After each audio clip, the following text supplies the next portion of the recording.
A big hello and a warm welcome to all of you amazing and beautiful people out there. Welcome to my channel. In this particular session, I'm going to be talking about divine masculine and divine feminine. They are pretty much on the way of harmonization, and they have reached this stage of harmonization after a long time actually. And it's very important to know that, when two people are in a relationship, in a very 3D relationship, and they were happy, they were in love, and they had, literally everything going good for them. But they separate because of certain materialistic desires, or they feel that, I'm not getting along with this person. They both have some ego going on. So, one of them runs away, one of them chases, or the other one, they play this role. There are different types of cycles. I'm being shown that in this case, both have played runner chaser in different times and situations, because they had a pretty good relationship and they were together for a certain amount of time. They were intensely together, they were intimate together. But when they went their separate ways, at that point in time, both of them were adamant, and both of them were like, I want this, I want to do this, and the other person was like, I want to do what I want to do. So there were conditions, and they were, you have to play this role and I have to play this role, and they did not want to do anything. They did not want to compromise. They did not want to, come on a peaceful ground, on a happy ground back then. Okay. So then they got separated. They walked away from each other, and they, did whatever they wanted to do. However, both of them did not really achieve whatever they were looking for. Or you could say that they figured it out, like whatever I was running for was a big illusion. For example, let's say in this case, the feminine is the runner and the masculine is the chaser. Masculine possessed more of feminine energy, so he wanted like a family, he wanted children, he wanted like his girlfriend to, give him those type of commitments. He maybe wanted like a proper marriage with rituals and inviting 500-600 people and doing all the dancing and singing, and he was like that. Maybe he had too much of those energies. And whereas the runner female out here was more about, no, I want career, I want to make more money, I want recognition, I want people to know what I can do, I don't want this whole family thing or marriage thing, or I don't think I can, deal with these type of things or commitments. So, I can't deal with it right now. Why don't we just date? Why don't we continue to date? Why don't we continue to be together happily? Let everything remain the way it is. Let's not disturb whatever is happening. So we do this, and we'll see what happens. But he was like, no, we can't do it like this. Either you do it my way or it can't work out. So they probably started having a lot of fights and arguments. It started becoming toxic. There were too many expectations. The runner was expecting, the career should be so much important. This much money we need to make. And I think in this type of a case, it's not even about the money. It's more about getting your place in the society. Like the chaser is thinking that I'll get my place in the society, or I'll get more love and affection in the society if I have a family, if I have children, if I have a wife, who waits for me every night, and I'll be the provider and I'll give her the money, whatever she wants to buy, she can, buy through me. I'll run the house and all that. And 100% they are not perfect. So he could be a miser, and the girl must have noticed that, what if I want to buy something fancy tomorrow? He will simply refuse. He will simply say, you got to run the house in this much budget only. So couple of things maybe she felt were not in sync with her, and couple of things he felt were not in sync with him. So materialistically, from the materialistic standpoint, they both were not willing to understand or accept or maybe even continue the relationship. They maybe didn't even want to talk to each other. Maybe one of them wanted to talk to the other person, but only on their terms and condition. Maybe the chaser was also like, yes, I love you, I want to marry you, I want to be with you, I can't live without you, I'm crazy for you, I want you, blah blah blah. But you know what, you got to do it like this only, you got to do it my way only. That's the only way it will work. So it doesn't work. The runner is not willing to compromise, the chaser is not willing to compromise, so they go their own way. And maybe the other person gets married to someone, and the runner who doesn't want to commit, get into such deep commitment, goes on, moves on and starts dating other people or whatever it is. So one of them will get into a serious relationship, get married, get the blessings of all the elders, be very happy in the societal norms, and be very excited, like, wow, I finally got this. Maybe they get a beautiful wife also. And the runner is like, yeah, I have a good looking boyfriend, materialistically he's fine, he's not pressurizing me. Now, slowly, gradually, what will happen is that both of them won't be happy with their setup. The person, because they were in love with each other, they were very comfortable with each other, bodily, physically, they would sit with each other, hug each other, cuddle each other. So, you form a bond with person, and maybe they were really in love with each other, like they had some soul connection going on. Or it could be that they were very friendly with each other. They could laugh at each other and not hate each other. Like if they don't get along on something, they could tell each other that, what, you're stupid, you're a donkey, and you're a monkey, or whatever. The other person would be like, yeah, whatever, right. So they don't, pinpoint things like, why did you say this to me? They don't have that kind of ego.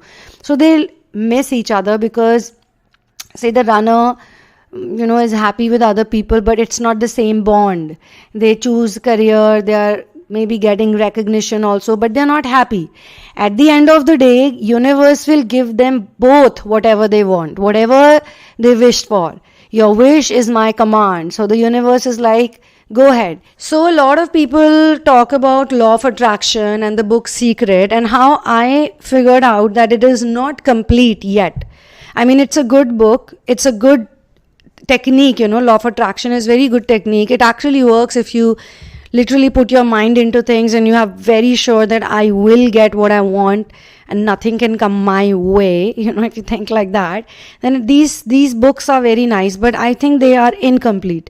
And somehow I feel when they were given out to the world, there was some kind of a purpose to keep people, trapped. I'll tell you why. I'm not saying anything based on my own assumption. As you all know, all the people who are on my channel, that I share authentic information that no one is sharing, because I'm getting those downloads. There was a time when I would not say these things. I would be like, what if people are going to make fun of me, or what if they're going to say it's not credible? But now I don't care. Okay, fine. Somebody doesn't want this information, it's okay. And somebody doesn't like it, it's okay. Somebody doesn't think it's credible enough, it's okay. They can go try it out themselves. If it doesn't work out, fine. As it is, people are trying out literally everything. All those people who try out law of attraction or the Secret, they also give time to it.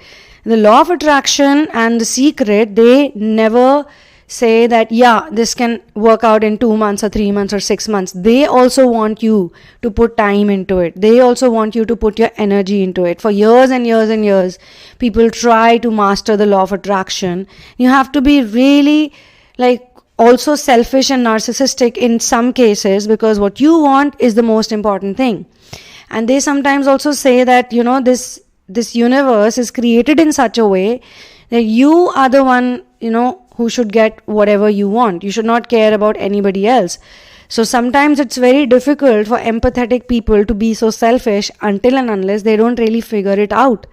If what I want, if it's gonna make some other person sad or put them in some kind of a pain, then why should I want it? Would it be even good for me? Because I'll be around those energies as well. Or what I want for myself, do I even deserve it? Am I worthy of it? Or the craziest question is, what I want, is it even the right thing for me?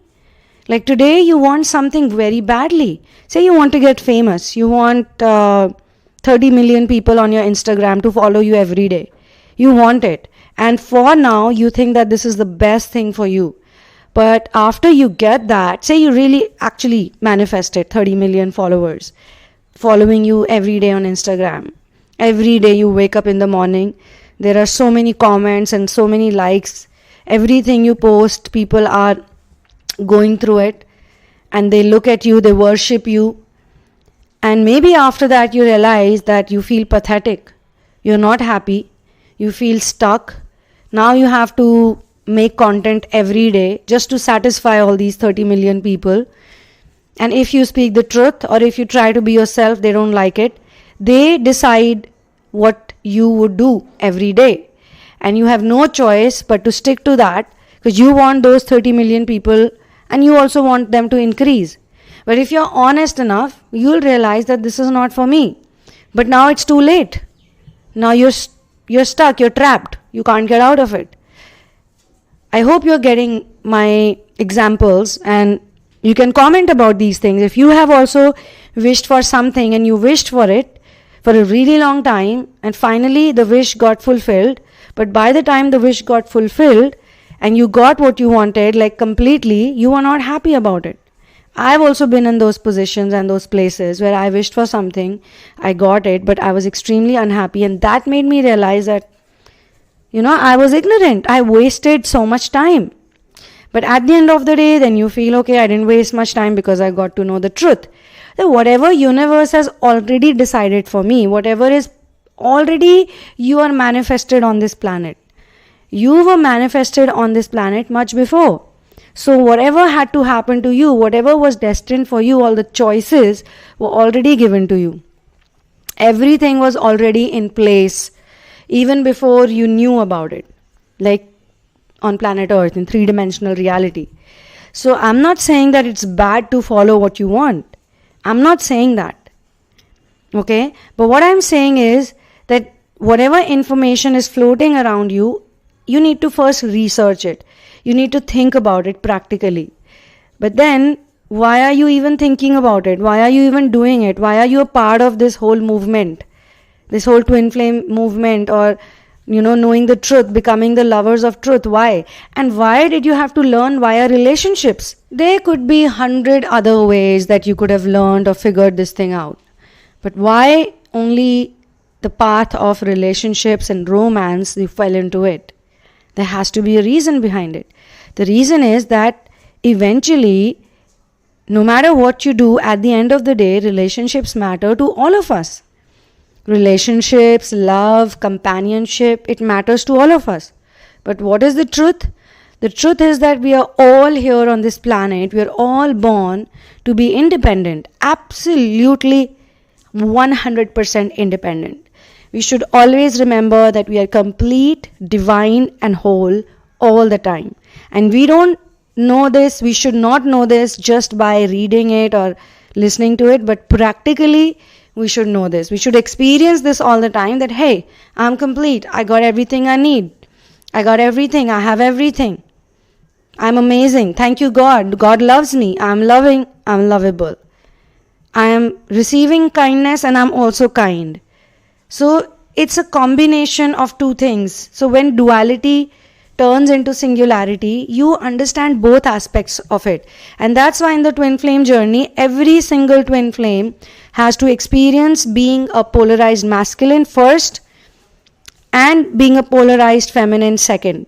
Or in some cases, you are the polarized feminine first and the polarized masculine later.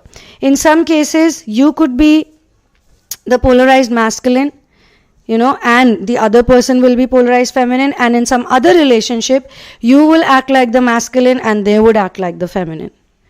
So, can you realize how deep this is? Can you realize it? You can only realize how deep this is when you go more and more and more and more into yourself. And you would love it. The more you go within yourself, the more you have some breakthroughs, the more you figure things out, the more you get epiphanies. You will have no doubt on this journey. Right now you have all the anger and rage, some of you, and some of you have the doubts because you've not stepped into it fully. You're scared. So you need to let the fear go. So I'm not against law of attraction. I'm saying that in certain cases you can apply it. Like you can affirm to yourself whenever you are in low energies. You can tell yourself, hey, it's going to be okay. Or you can have one common statement every time you fall and every time you're scared. You can just keep telling yourself, hey, you're safe and protected. Okay? You're fine. God loves you. Something like that, you can use it. But if you 100% want to go by law of attraction, everything, then you're going to fall into a very big trap.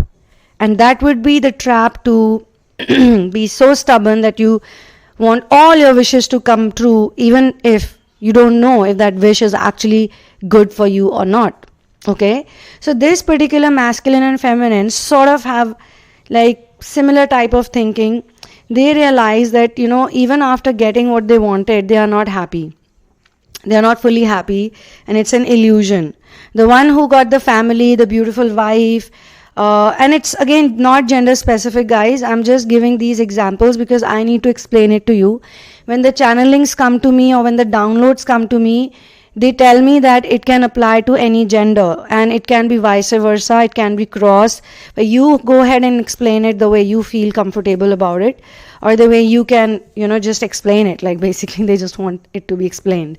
To whosoever resonates with it, they will catch on to this information, and that's it pretty much. So you could be the man who's a runner, you could be the woman who's a runner, you could be but in this case, this is how I felt like explaining it, okay? So the woman wanted the career and the recognition and, whatever her goals or materialistic goals to be fulfilled. She got it. A lot of it she received, but after a point, it started not looking amazing to her. She didn't enjoy it so much. She was unhappy. Even if she was in some relationship, she was dating some people, she was unhappy. She felt like, this is not for me. I don't want to do this. And I think I was much happier. If I would not have left all those things, and if I would have stayed in my place, I would have probably been much more happier. And maybe she misses the relationship. She misses that guy, who would do many things for her, who was so family oriented, overtly family oriented sometimes. But at least he was, and he would look after her, he would take care of her, he would pamper her, he would probably make meals for her, he would do all those things. That, she would be stunned, like being a woman, I'm not like this, and being a man, he's like this, And in some cases, in the opposite reality, he could be thinking that, she was so much better. She was career oriented, she was smart, she was independent, and now I'm married to this codependent weirdo who is like always complaining. She's never happy no matter what I do for her. She has no choice. She's a poor decision maker. She needs her family all the time to make all the decisions. My girl was not like that. My girl was so much independent, In fact, she was too independent for me to even handle. So both of them realize their mistakes, and when they both fix it, like maybe he gets a divorce, or maybe she, is not that career oriented, now she's more, say, mission oriented, she realizes that all the materialistic things she was going for, they were not for her really. She's not happy about it. She wants to do something more esoteric. And now in the harmonization stage, what happens? Basically harmonization is more or so like, you both realize that, I have some issues too. Or you both realize that there are certain things that I cannot do. I cannot change them. I cannot fix them. This is who I am. But I still love this person and I still like this person.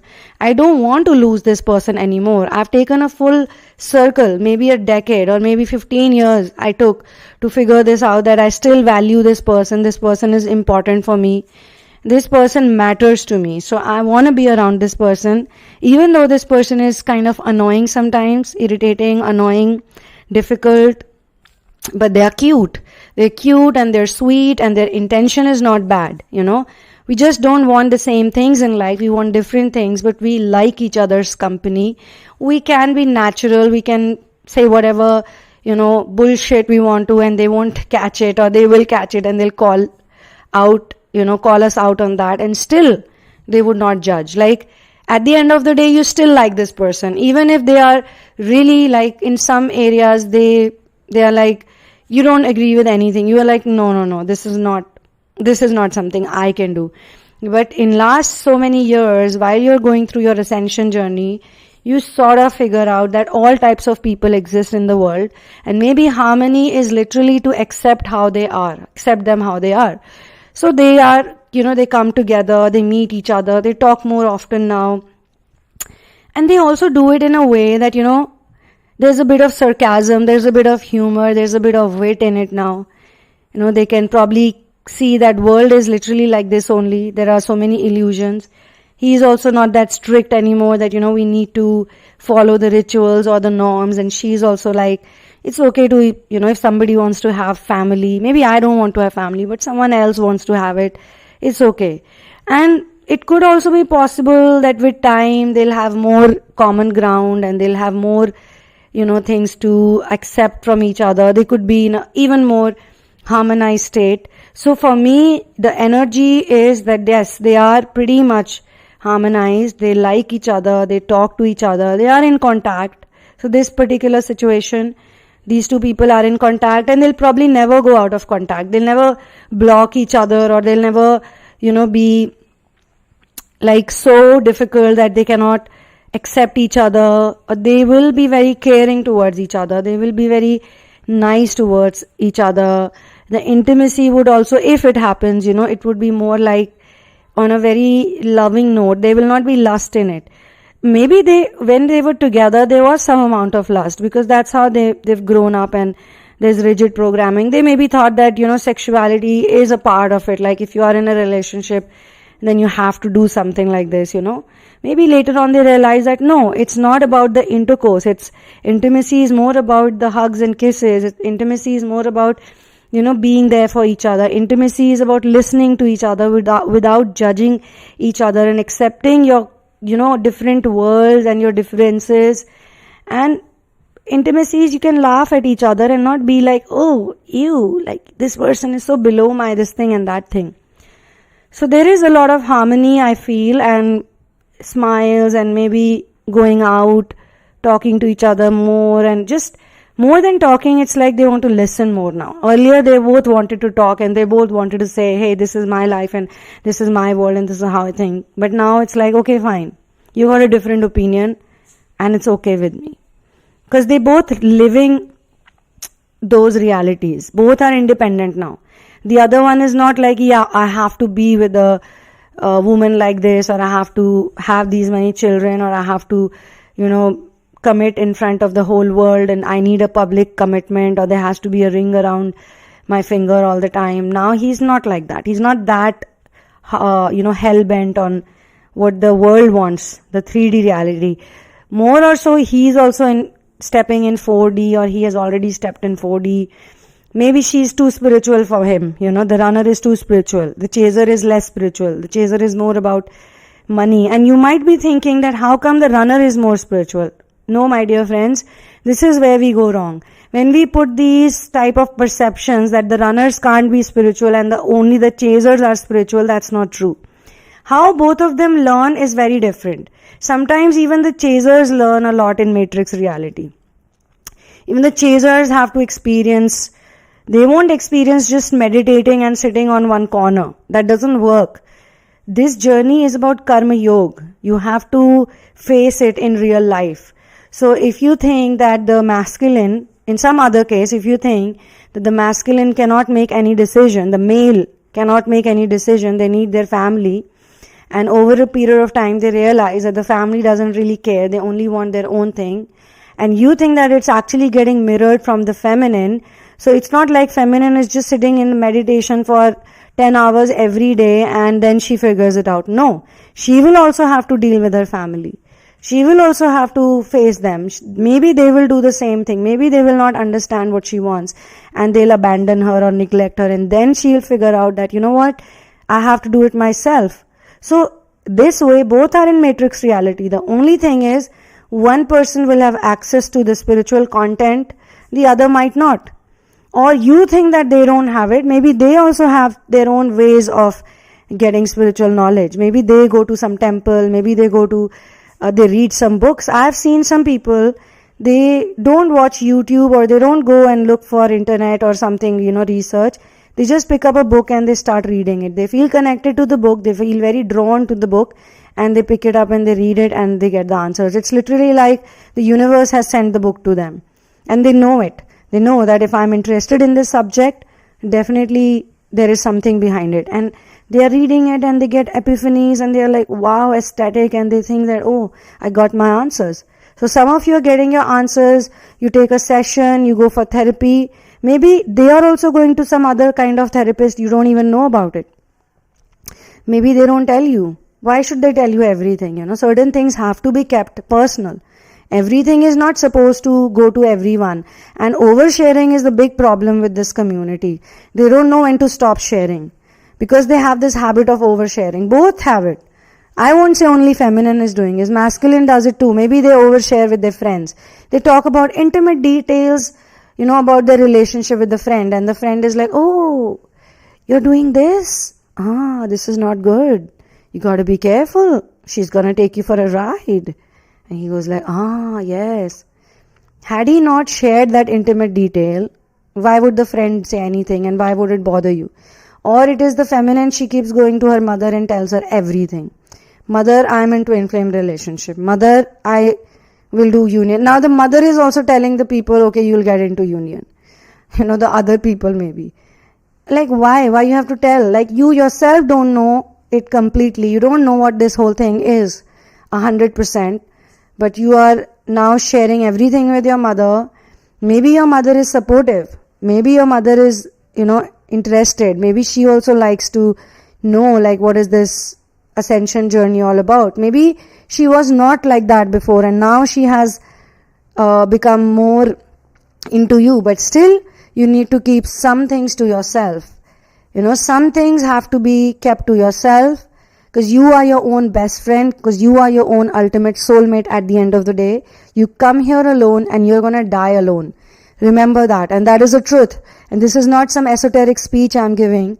This is a reality. This is the most scientific reality. All of you people are going to die one day. All of us are going to die one day. It's just that we all will die in a different way. We'll all get a different type of death. And that's a fact. Some people say, oh, this is all spiritual gibberish, mumble jumble. You better get to your work. But you don't really know tomorrow if you're going to open your eyes again or not. So why not make the most of it? Why not just enjoy it? Why not already practice to be on your own? Like at the time when you're dying, you're scared. Most people are scared. Most people are scared and then they create another hell for them in the next life because they cannot live alone. And imagine at the time of death, my master told me this, that the time of death is very difficult. It feels like so many ants are biting you at the same time. Leaving your body is not easy. Leaving your body is not easy, but with spiritual mastery, with continuous practice, you become so independent that you don't even depend on your body most of the times. You're so dependent that you're just connected to the higher source and you remember that I'm a spirit. And as soon as you feel that, yeah, my time is up, you have 100% faith in universe, in your masters, they'll handle everything behind your back. Once you go, you'll leave whenever your time is right, So I'm not sharing all this to scare you and I'm not sharing this to, create some kind of depression in your life. This is the truth. The sooner we realize it, that we're all by ourselves any which way, the better it would be for us. So on this note, I'm going to close this wonderful channeling session. Thank you so much for being here with me. And I want to make a request today because, this is the second time somebody booked a session with me on PayPal and they did not contact me and then they only, want to find me for it. So I'm giving this to everyone and everybody who has been a regular on this channel. I share my email address on every channeling session. If you book a session, my email address is thesunamoon@gmail.com. Please let me know that you have booked a session. Because I get the notification from PayPal, yes, but they don't give us the email address or the contact information of the person who has booked the session. And I don't know why they do that. I have no idea why they do that. So maybe it's because I don't have a business account. I have a personal account. I don't need a business account because I don't do so many transactions on PayPal and blah, blah, blah. So guys, please understand I'm from India and anybody who's using PayPal, that they will not support a person who's from India because it's not an Indian company. Okay. So if you book a session, please write to me at the email address. If you don't get the spelling right, you can check out the details on the description box. It's my request. And my second request is, which also a lot of people ignore despite me saying it on every session, kindly do not share your twin flame journey in advance with me if you are doing it for the first time. Once I meet you for a reading or for therapy once, then, in the first session, a lot of things come up and we discuss so many things, it's okay. But before we do that personal one-on-one conversation, we would be using a lot of tools, intuitive tools, automatic tools, help of spirit guides and masters and angels. Actually, they are the ones who are doing everything. We are just a medium. I'm just a medium, and this is a job that I have, So thank you so much for being here with me. I will see you soon in another one. One love and peace out.